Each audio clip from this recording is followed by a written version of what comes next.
Welcome to my What the Fuck is SRE talk, where I'll be talking about 4 key metrics to measure your team's performance and figure out if your team is any good. But before we get started, let me introduce myself. My name is Cristina. I'm originally from Colombia and I moved to the US when I was 7. I studied computer science at Penn and I did a semester abroad in Edinburgh, Scotland. I started my career at Bridgewater Associates as a software engineer, and about a year ago, I joined Cortex. We're a Series A startup led by Tiger and Sequoia, and Cortex's mission is to give organizations visibility into the status and quality of their microservices and help teams drive adoption of best practices so that they can deliver high-quality software. And so these 4 metrics that I mentioned that we're going to be talking about are called Doormetrics. Doormetrics are used by DevOps teams to measure their performance, and the origin story for Doormetrics is actually pretty interesting. So Doormetrics comes from an organization called DevOps Research and Assessment, and it was a team put together by Google to survey thousands of different dev teams across many different industries to try and understand what makes a high-performing team and what a low-performing team is and the key differences between those two. And out of this research is how Doormetrics was born. And so the 4 key metrics are lead time for changes, deployment frequency, mean time recovery, and change failure rate. And today I'll be going through all 4 of these metrics, what they mean, what a high-performing team looks like, and what you can do to actually improve on these metrics for anything that your team might not already be doing. So first, we're going to start with lead time for changes. So lead time for changes is the amount of time between a commit and production. And this could mean different things for different teams. So some teams could choose to measure it from the time that a ticket is created to actually when it gets to production in the hands of the users. Some teams could choose to measure it from the time that a ticket is assigned to an engineer and gets to production. Some people could choose to do it when a PR is open and how long the pull request is open until it gets to production. And so that's all very dependent on your team. And depending on what you choose, you'll obviously have different things for what good looks like. But this is a good indicator for how agile and responsive your team actually is. And so Accelerate, from the Accelerate State of DevOps 2021 report, basically, after surveying all these different organizations, they realized that elite performers normally have less than an hour for lead time for changes. And a low performing team can take anywhere to 6 months or longer to actually deploy these changes. And so there's various things that you can do here. You want to minimize lead time for changes through continuous integration and continuous delivery. And so basically you want to encourage your engineers and your QA team to work closely together. We have all been in this situation where we open a pull request, ready to review in the mindset, and you look at it and you're like, oh my God, there's already 127 comments. There are 222 files changed, 15,000 lines of code to look for, 26 commits. I'm not doing this. I close it back up. This is a classic example of a PR that's going to be open for way too long.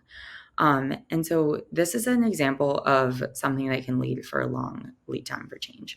And so that is anything from attempting to make huge changes in one go, which is exactly what this case was, having code reviews sit around for too long. If you change requirements during development, so say you start out as your ticket is going to do A, and then you open the pull request and someone says, oh, we actually really need it to do B as well. That's something that should be a separate pull request, not in the same one. And then obviously insufficient CI/CD pipelines, which you will see as a trend throughout the talk, can lead to long lead time for changes just because, again, if you merge PRs, but they're not actually in the user's hands and in production, they're not really providing value for anyone. And so you want to make sure that it is actually very easy for your team to release. So if you do have long lead time for changes, what can you do about that? To actually improve your lead time for changes, you can make sure that everyone on the team can review PRs. Make sure that people have context into what the change is, whether it's through the ticket that was created, having a good description, good pictures, or the pull request that was created, making sure there's good tests there to actually understand what's going on and all the cases are tested. And so you also want to reject tickets that aren't fully fleshed out. Anything that's like, oh, the design will come later is classic example of a pull request that will end up being open for a really long time as people agree on the design or agree on what the API should look like and what the response is. And so anything like that isn't really something you should be working on yet. You should wait until it's fully defined before you actually start doing that. And if you do find yourself having changing requirements, escalate that whether to your team leader, your manager, as something that is potentially a problem. And so if you're looking at actually improving these lead time for changes, you can break this down into buckets, right? And so you can break it down from the amount of time that a developer is working on the change. So that's exactly what we're just talking about of the tickets being fully fleshed out and requirements not changing. You can also break down a bucket that is the time it takes to actually code review and test the change. And so this is, again, if not everyone on the team can review the PR, you might be bottlenecked waiting for that one engineer. What if they're on vacation? Does your PR just sit around for a week untouched? And then the third bucket, right, is the amount of time that it actually takes the deployment process. And so if you merge something into master, but your deployment process takes 12 hours, you still have a pretty long lead time for change at the end of the day, even though you weren't actively working on that code and the change.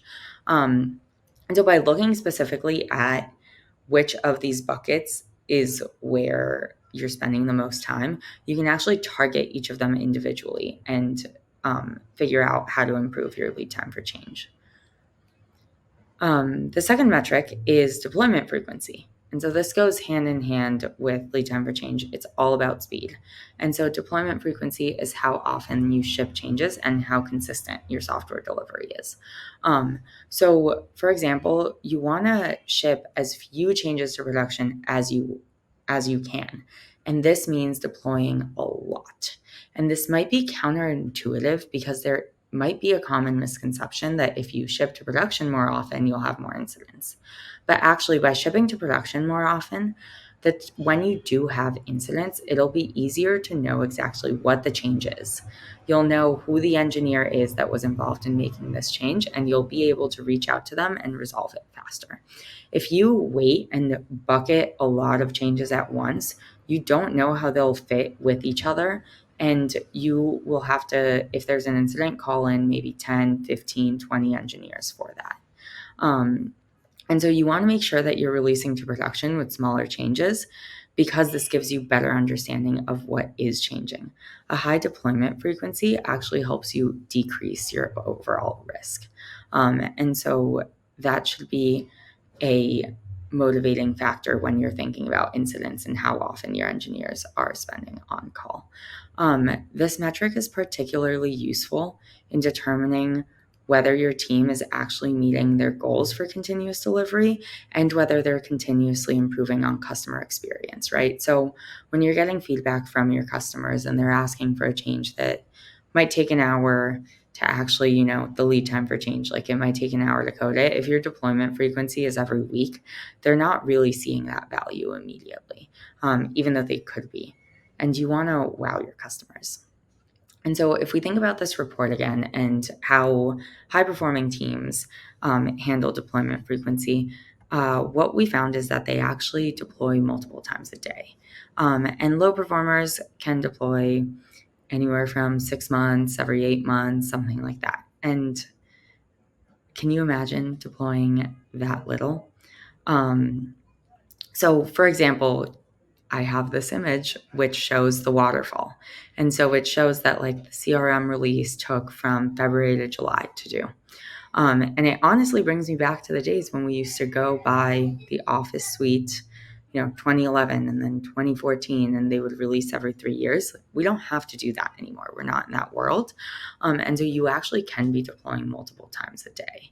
And so things that lead to a low deployment frequency are, again, insufficient CI/CD pipelines, if it's really hard to deploy, you're not going to do it often. If it's a very tedious process, a lengthy manual testing process, you're really not going to be deploying often because your engineers are going to have to take time out of their day to actually run this manual testing process.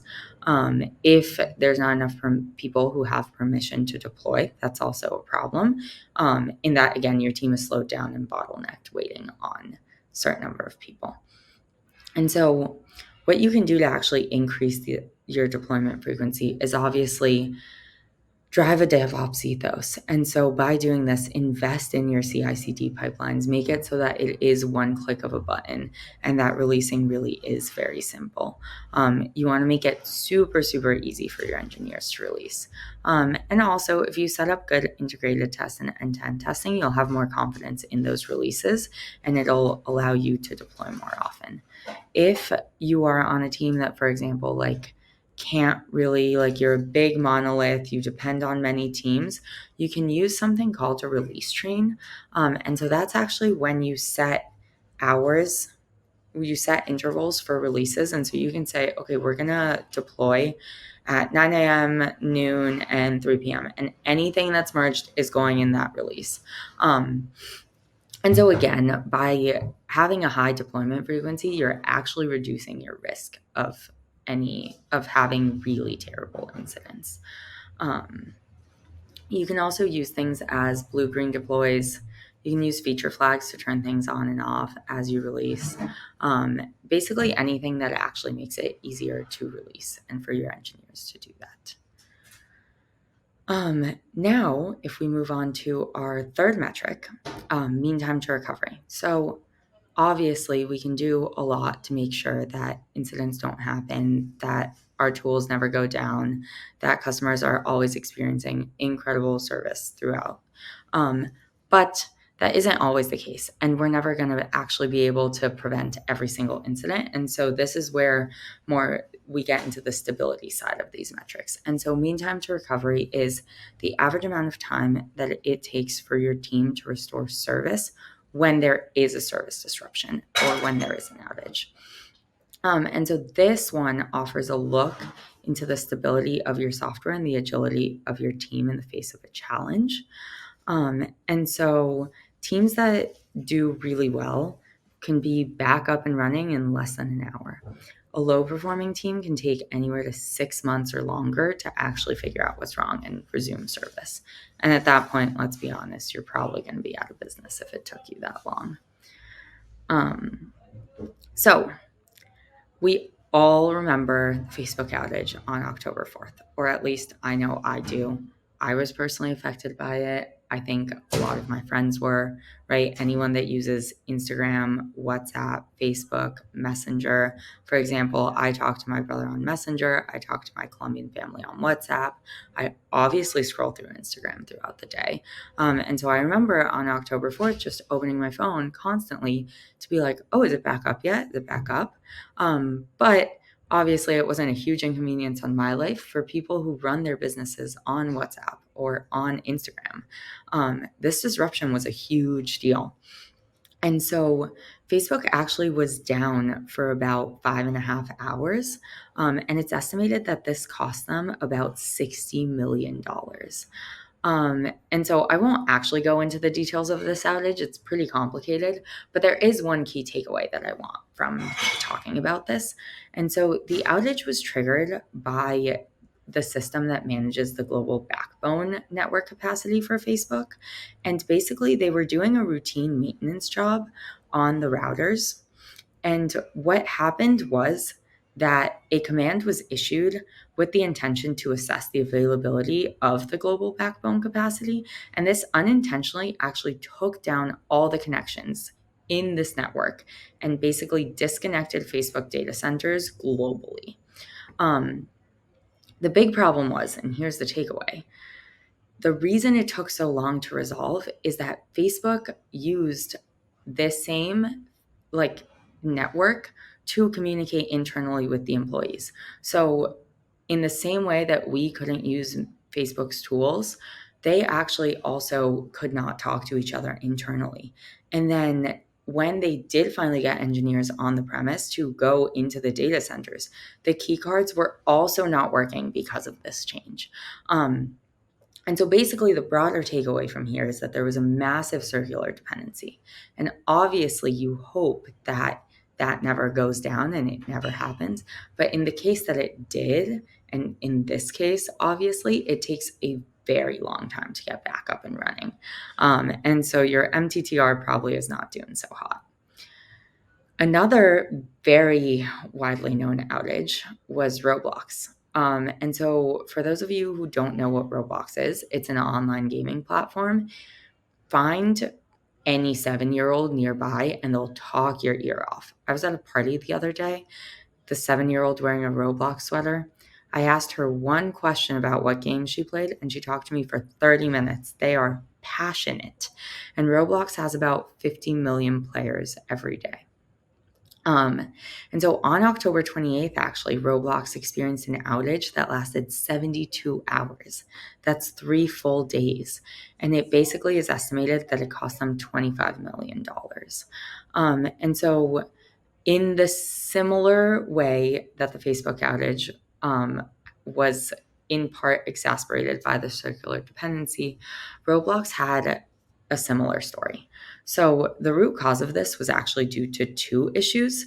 They were enabling a new streaming feature that created unusually high read and write load, and it led to excessive contention and poor performance. And then basically that load condition triggered a pathological performance issue in an open source system that was used to manage write-ahead logs for leader election and data replication. The big problem here was that the critical monitoring systems that would normally be the ones that provide visibility into exactly what caused the outage relied on the affected system. So once again, we have a circular dependency. And so basically, there's Roblox put out a postmortem afterwards. They've been very much focusing on their infrastructure in the past 3 months, and to ensure that this doesn't happen again, they're doing monitoring improvements. They're removing obviously that circular dependency from their observability stack, as well as moving to actually multiple availability zones and data centers.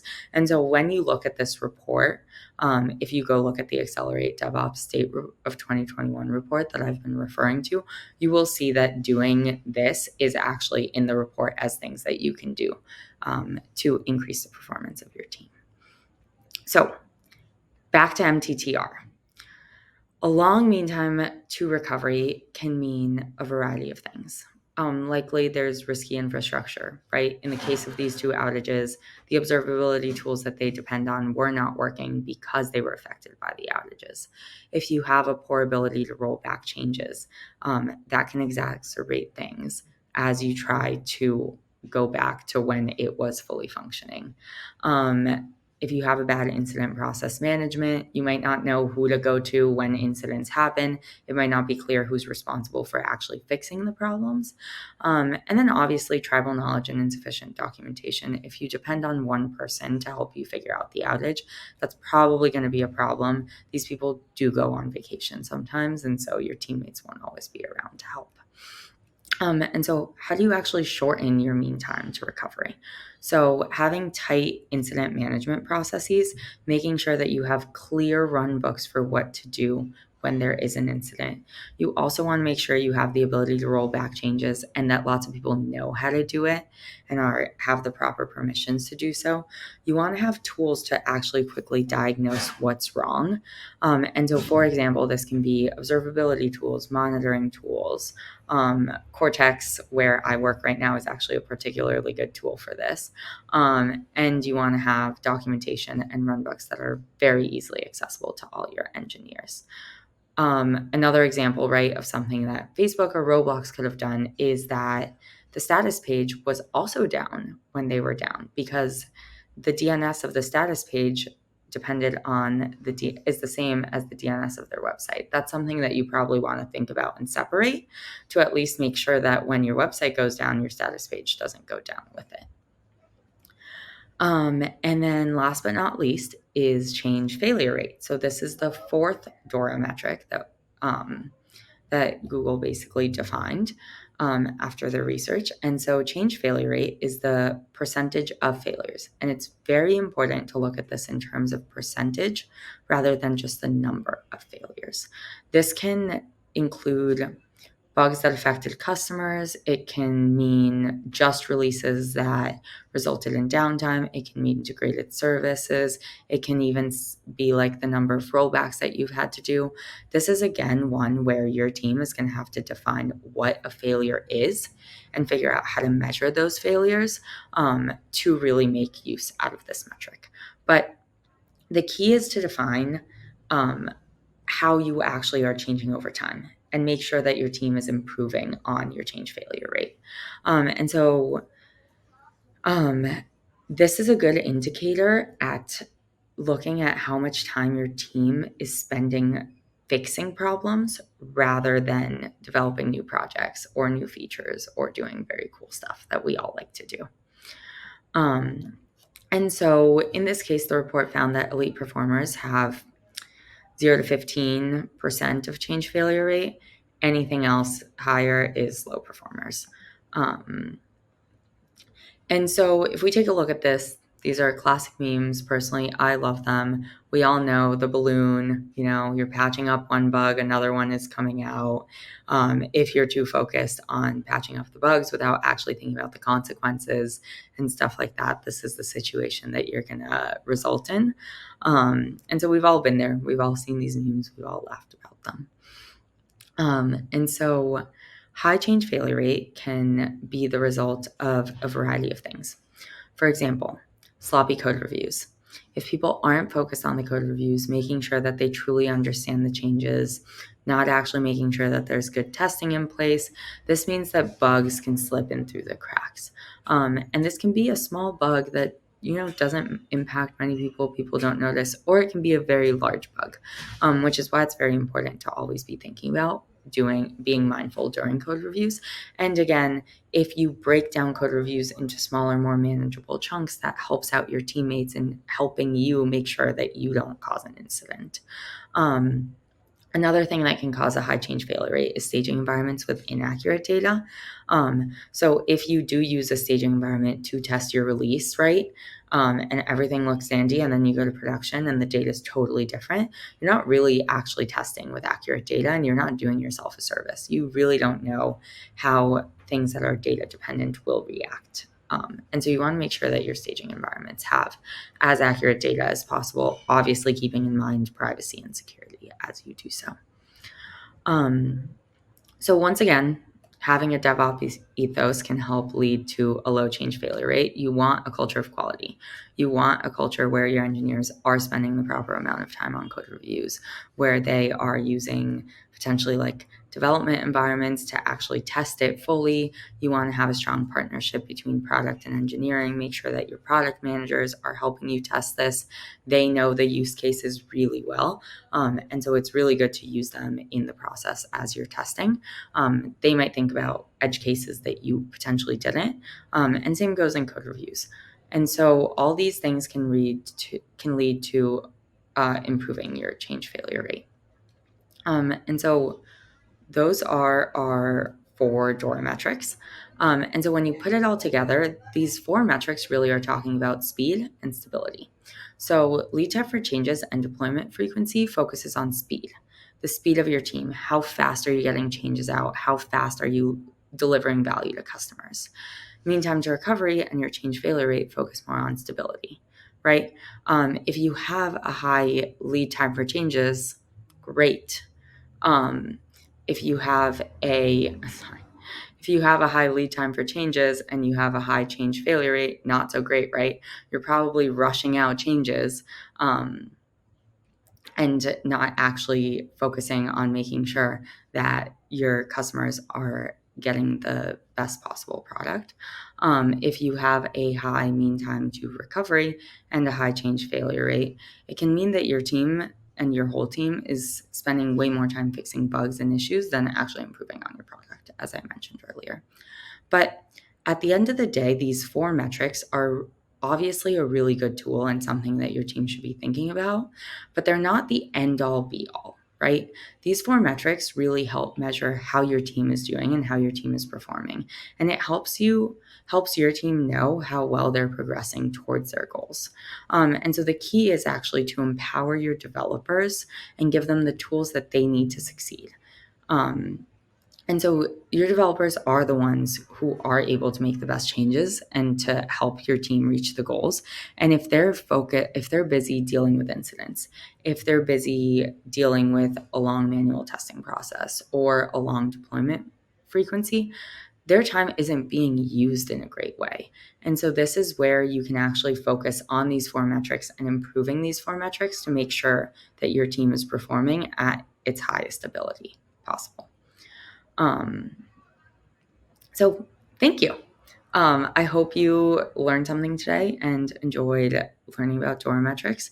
I would love to hear later on what you actually took away from this talk, and if your team is currently measuring these, if your team will start measuring them. Anyway, any thoughts, questions, comments, feel free to shoot me an email.